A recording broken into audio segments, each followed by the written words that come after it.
오늘의 말씀은 사무엘상 17장 1절부터 23절까지 말씀입니다.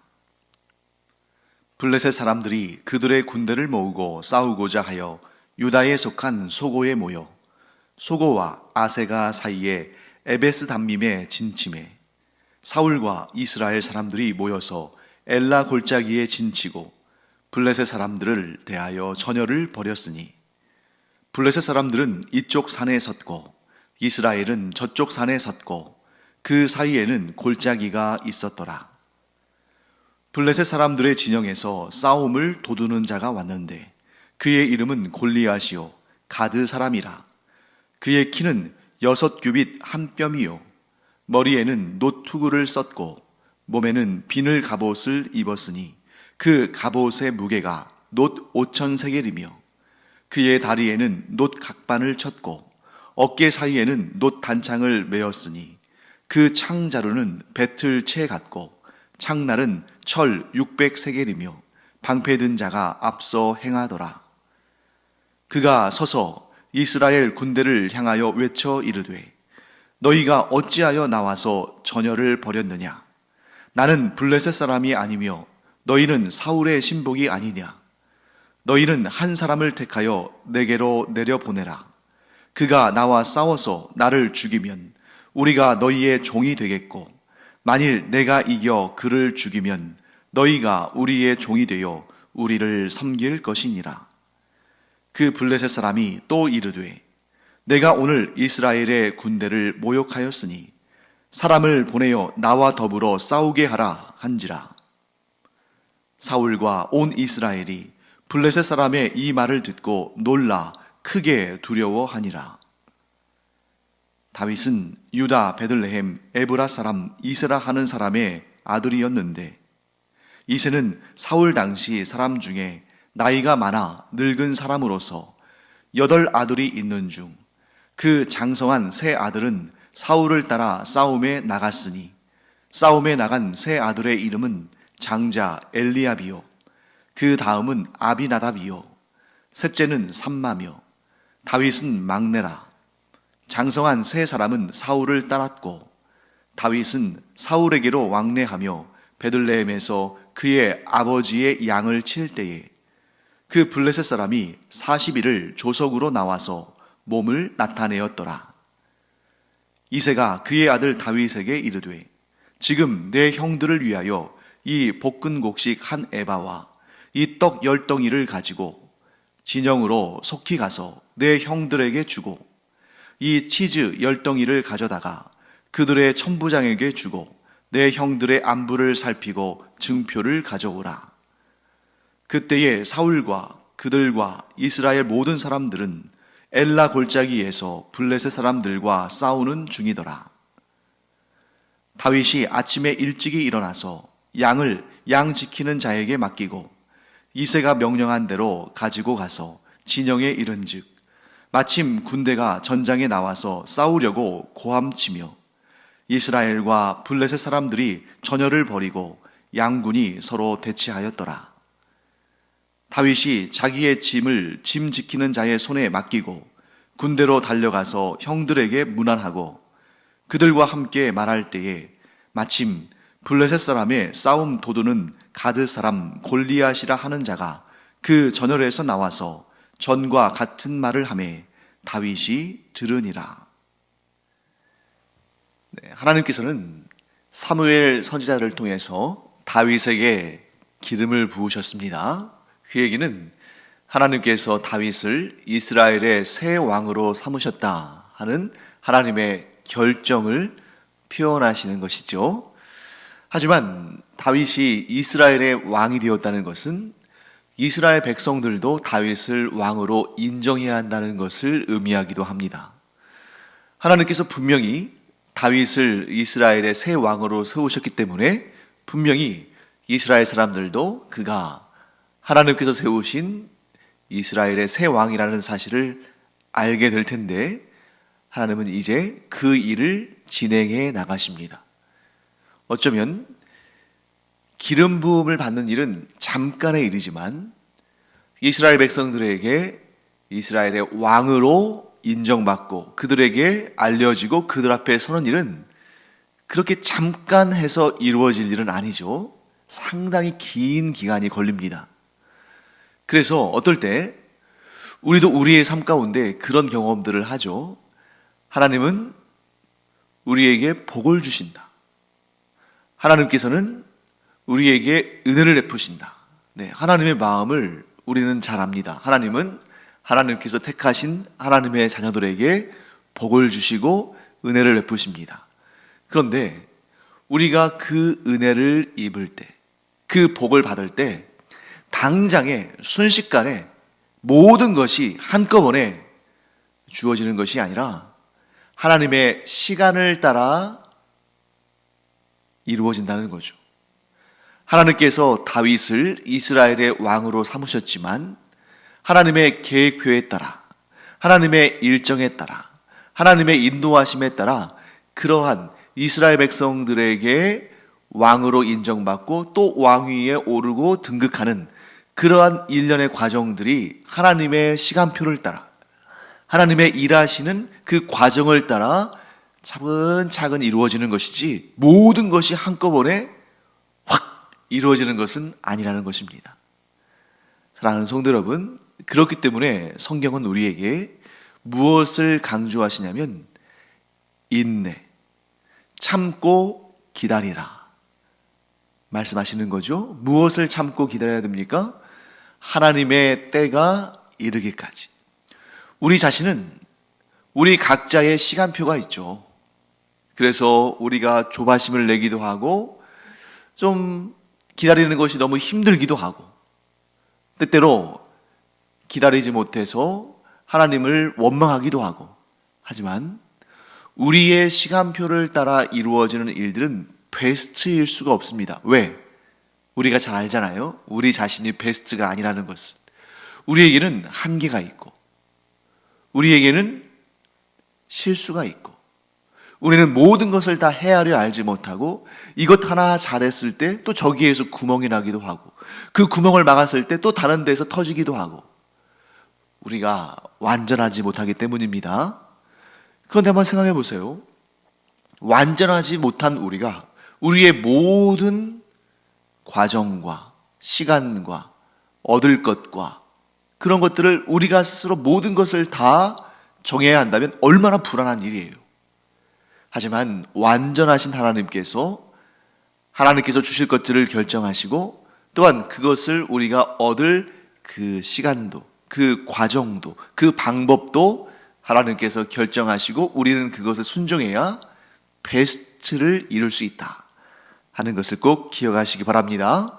그래서 하나님께서는 다윗에게 기름을 부으신 다음에 바로 그날 이스라엘의 왕위에 오르게 하신 것이 아니라 일련의 과정들을 거치게 하시는데 오늘 우리가 보는 이 사무엘상 17장의 이 유명한 골리앗과의 대결, 이 대결도 하나님께서 다윗을 이스라엘의 왕으로 세우시기 위해서 계획하시고 이끄시고 이루시는 그런 과정 속에 있다 하는 것을 우리는 알아야 됩니다.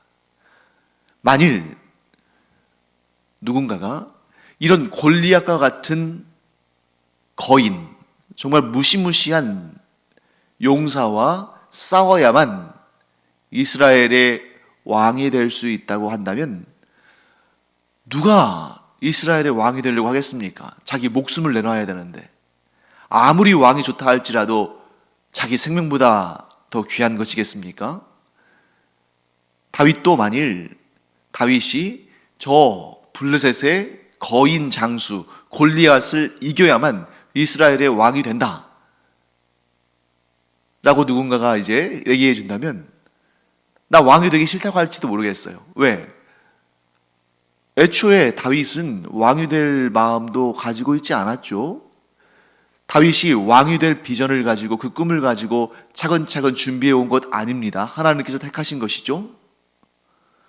그런데 그가 왕이 될 계획을 가졌다 할지라도 그 골리앗을 꺾고 그를 밟고 일어서야 왕이 된다고 한다면 그 일을 하려고 했을까요? 아마 하지 않았을 것 같습니다. 그런데 다윗은 골리앗과 싸우려고 준비했던 것도 아니고 그와 싸우게 될 줄도 알지 못했습니다. 무엇입니까?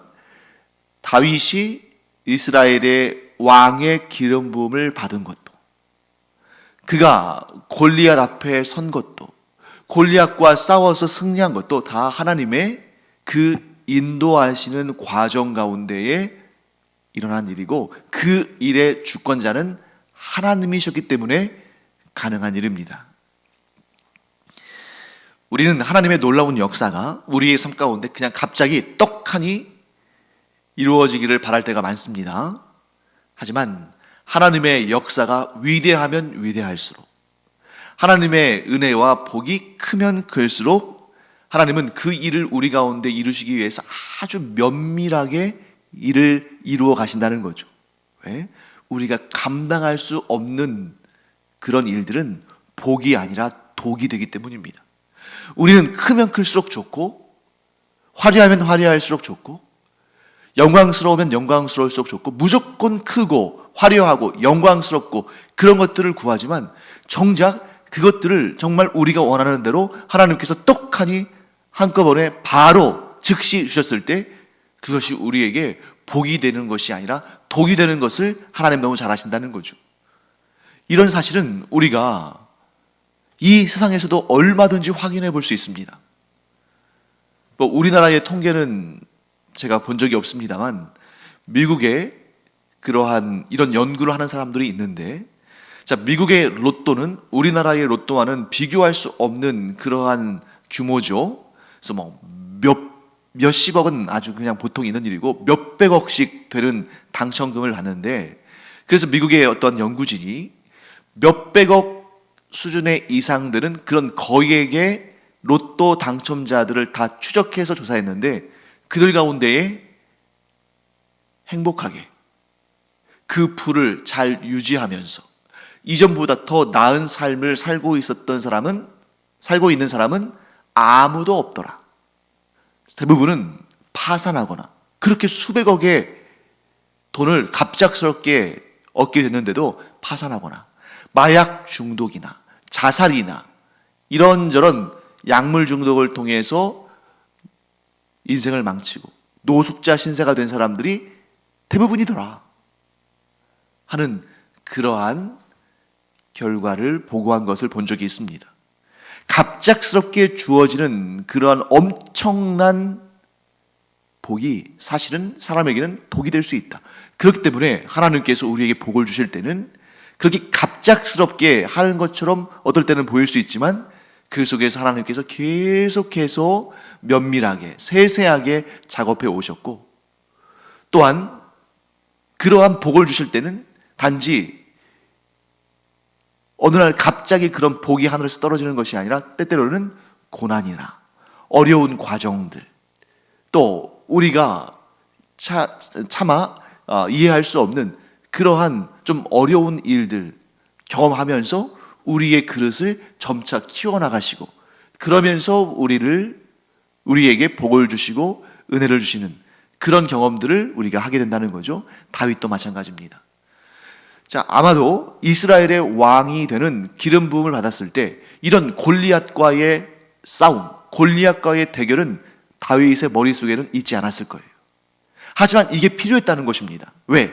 다윗이 진정한 믿음의 사람임을 하나님께서 이 과정을 통해서 다윗 스스로 깨달아가고 경험해가고 하나님께서 그와 함께 하신다는, 이런 골리앗이라는 거대한 장벽 앞에서도 하나님께서 그와 함께 하시면 반드시 승리한다는 이런 믿음의 귀한 교훈들을 얻어가게 하신 것이죠.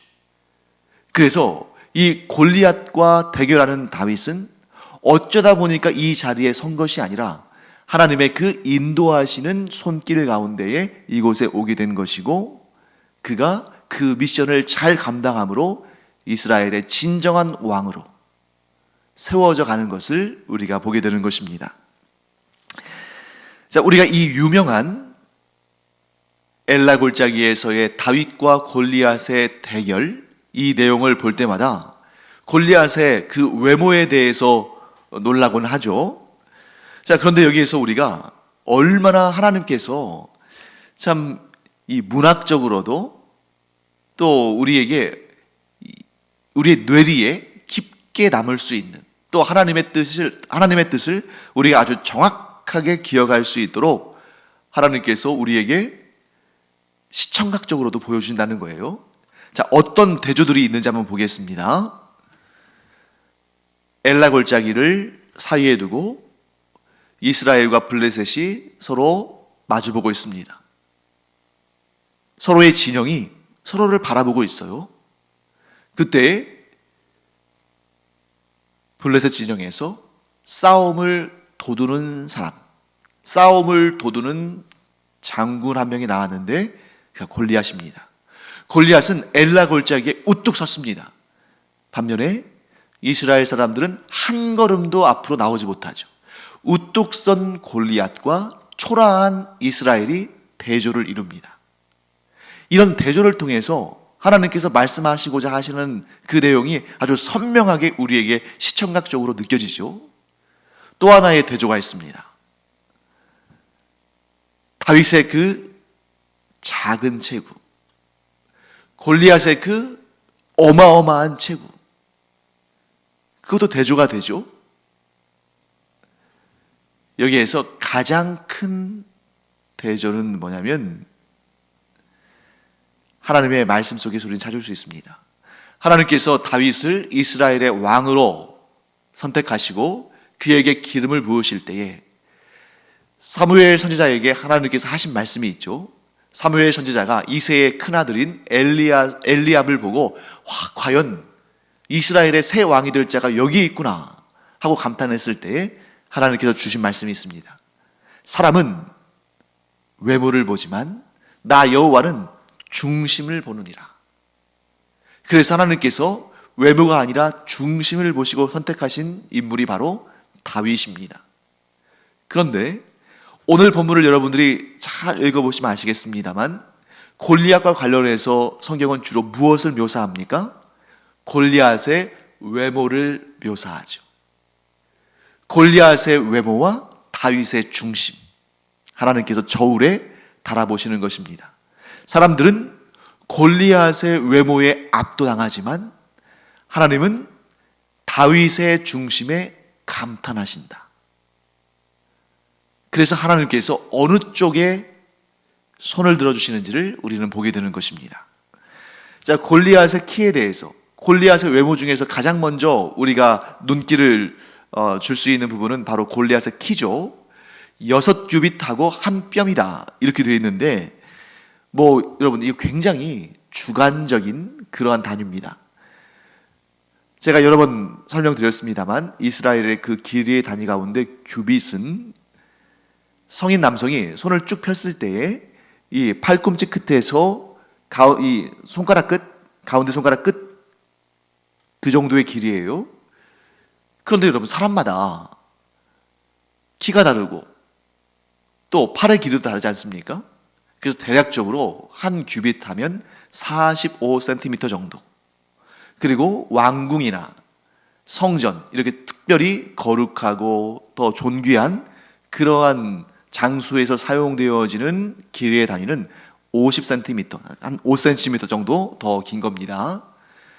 그러니까 좀 주관적이긴 합니다만 골리앗의 키를 대략적으로 환산하면 한 270에서 한 300 사이, 그러니까 거의 3m 가까운 키다라고 볼 수 있습니다. 그리고 거기에 또 여러 가지 부가적인 설명들이 나와 있죠. 그가 가지고 있는 장비들도 어마어마합니다. 그의 갑옷은 놋 5,000세겔이라고 되어 있는데 오늘날 킬로그램의 단위로 바꾸면 57kg 정도 되는 거예요. 그러니까 그의 갑옷 무게만 해도 보통 사람 한 사람의 몸무게 정도 된다고 볼 수 있습니다. 그리고 그의 창날의 무게만 600세겔.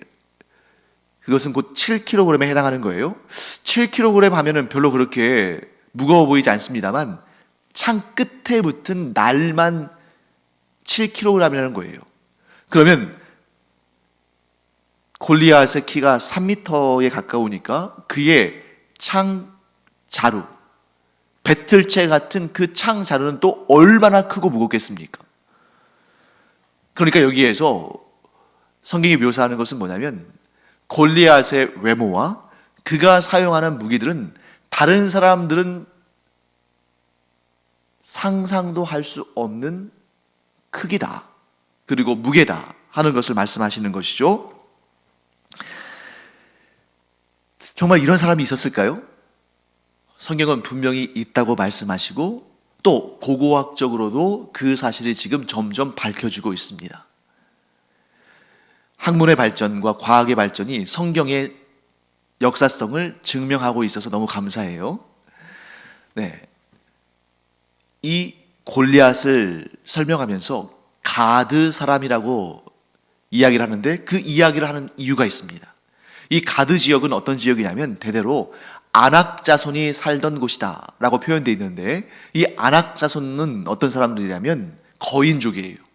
그래서 출굽 당시에 가데스 바네아라는 지역에서 모세가 그 가나안 땅을 정복하기 전에 그곳에 정탐꾼을 보내서 그 땅의 형편을 살펴보는데, 그 정탐꾼들이 주로 간 곳이 이 가나안 땅의 남부거든요.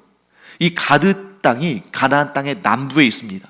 그런데 거기에서 여호수아와 갈렙을 제외한 나머지 10명의 정탐꾼들이 완전히 기겁을 하죠. 그리고 낙심을 합니다. 그리고 그들의 보고를 들은 이스라엘 사람들도 다 낙심을 하죠. 우리 다 죽게 됐다. 왜 그렇습니까? 거기에서 아낙 자손을 봤는데, 아마도 이 가드 땅이겠죠. 이곳에서 아낙 자손을 봤는데 그들이 얼마나 크고 장대한지, 몸집이 얼마나 큰지 우리는 그들 앞에서 메뚜기처럼 보였다. 근데 이게 그들의 과장이 아니라는 겁니다. 과장이라면 한두 명 그렇게 말하고 말았을 텐데 10명이나 되는 자들이, 그리고 여호수아와 갈렙도 아이 거짓말이야, 그들 그렇게 크지 않아, 이렇게 말한 것이 아니라 그들이 분명히 큰데, 그러나 그들보다 더 크신 하나님께서 우리와 함께 하시니까 우리는 저들을 충분히 정복할 수 있다, 이렇게 말한 거예요. 그러니까 이 가나안 땅의 남부 지역, 이 가드를 중심으로 해서 아낙 자손들이 살았는데 그들이 거인족이라는 겁니다. 그리고 실제로 그런 거인족의 존재가 최근에 고고학적인 발굴들을 통해서 찾아내지고 있죠. 이런 거인 골리앗이 무슨 일을 했냐면 40일 동안이나 조석으로, 즉 아침 저녁으로 나와서, 그러니까 하루 종일 있었던 것은 아니고 좀 아침 저녁에 이런 그가 활약하는, 그가 자기의 임무를 감당하는 시간이 있었던 것 같아요. 나와서 뭘 했냐면 큰 소리로 이스라엘을 조롱하고 하나님을 모욕했습니다. 이것이 바로 골리앗의 임무예요. 그것이 무엇입니까? 싸움을 도두는 일을 한다. 그래서 신경전을 펼치는 거죠. 마치 휴전선에 남한에서는 북한을 향해서, 북한에서는 남한을 향해서 거대한 확성기를 틀어놓고 신경전을 펼치는 것처럼 골리앗의 역할이 바로 그것입니다. 골리앗은 40일 동안 아침 저녁으로 나와서 그렇게 이스라엘을 조롱하고 하나님을 모욕했는데, 하나님을 향한 열심이 대단하다는 이스라엘 사람들 중에 그 도발하는 소리를 듣고 한 발짝이라도 움직일 수 있는 사람이 없었다는 거죠. 무엇 때문에? 골리앗의 외모 때문에. 정말 맞는 말씀 아닙니까? 사람은 외모를 보거니와. 그러니까 이스라엘 사람들도 다 지금 자기의 보는 눈이 있잖아요. 지금 3m 정도 되는 거인이 나와서 누구든 나랑 붙어보자 하면서 겁을 주면서 이스라엘 사람들을 조롱하고 하나님을 모욕하는데 아무도 한 발짝도 나가지 못한다는 것입니다. 눈에 보이지 않으시는 하나님보다 눈에 보이는 골리앗의 외모가 두려웠던 거예요. 즉 그들에게 있어서는 하나님보다 세상이 더 두렵고 하나님보다 문제가 더 커 보인다는 것입니다. 이게 사람의 기본적인 모습이라는 것이죠. 그것도 40일 동안이나. 자, 그런데 여기서 참 우리가 알아야 할 사실이 하나 있는데, 사실은 골리앗도 이스라엘을 칠 마음은 없었던 것 같아요. 만일 골리앗이 앞장서서 블레셋 군대를 거느리고 이스라엘을 쳐서 이스라엘을 멸망시킬 마음이 있었다면 40일씩이나 나와서 이스라엘을 조롱하고 하나님을 모욕할 필요가 뭐가 있습니까? 그렇게 40일 동안이나 나와서 고래고래 소리 지르면서 그렇게 할 필요가 뭐가 있어요?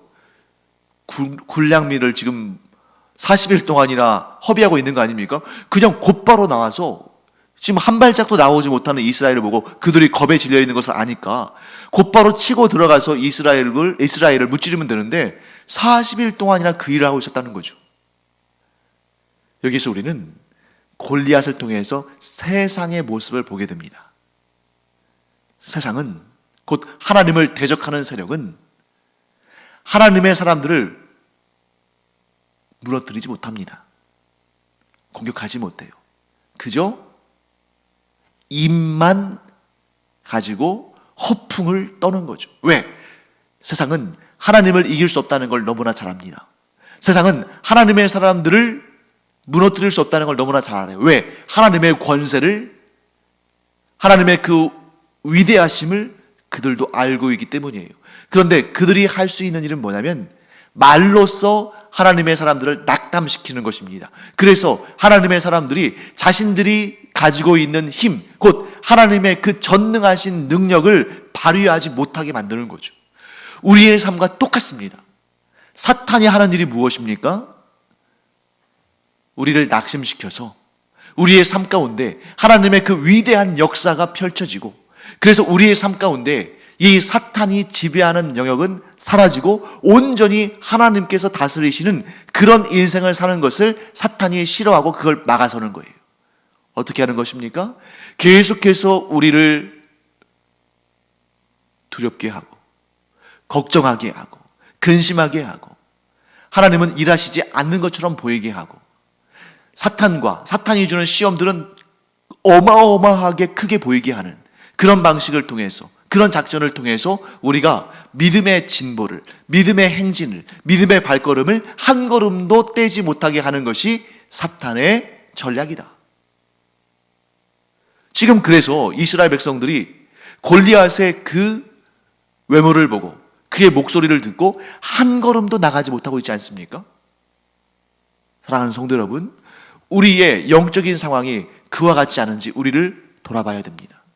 우리는 믿음의 걸음을 한 걸음 한 걸음 나아가면서 더욱 믿음의 사람으로 성장하고 하나님과 동행하며 우리의 삶 가운데 하나님께서 이루실 놀라운 역사들을 경험해 나가며 거룩한 그리스도인들로서 성장하며 성숙해 나가야 되는데, 사탄이 우리에게 준 시험들, 이 세상의 걱정과 근심과 두려움과 이런 여러 가지 문제들로 인해서 우리가 하나님을 온전히 신뢰하지 못하고 하나님께 온전히 맡겨드리지 못하고 하나님과 동행하는 그 발걸음을 중단해 버린다면, 우리 앞에 놓인 그런 문제들로 인해서 하나님을 더욱 굳게 붙들고 하나님과 함께 동행해야 하는데, 하나님을 불신함으로 말미암아 하나님의 존재를 믿지만 하나님의 능력, 내 현실 가운데 역사하시는 하나님의 능력에 대해서 온전히 믿지 못하면 그 자리에 주저앉을 수밖에 없고, 그 모습을 가장 흐뭇하게 바라보는 존재는 사탄이라는 거죠. 사랑하는 성도 여러분, 우리의 모습이 우뚝 선 골리앗 앞에 움츠러든 초라한 이스라엘과 같지 않은지 스스로 돌아봐야 됩니다. 이 일을 누군가가 끝내야 됩니다. 이 일을 끝낼 사람은 믿음의 사람, 오직 그가 외모가 아니라 그 중심이 믿음으로, 하나님을 향한 믿음과 신뢰로 가득 차 있으면 이 40일간의 신경전을 끝내고 승리를 거둘 수 있습니다.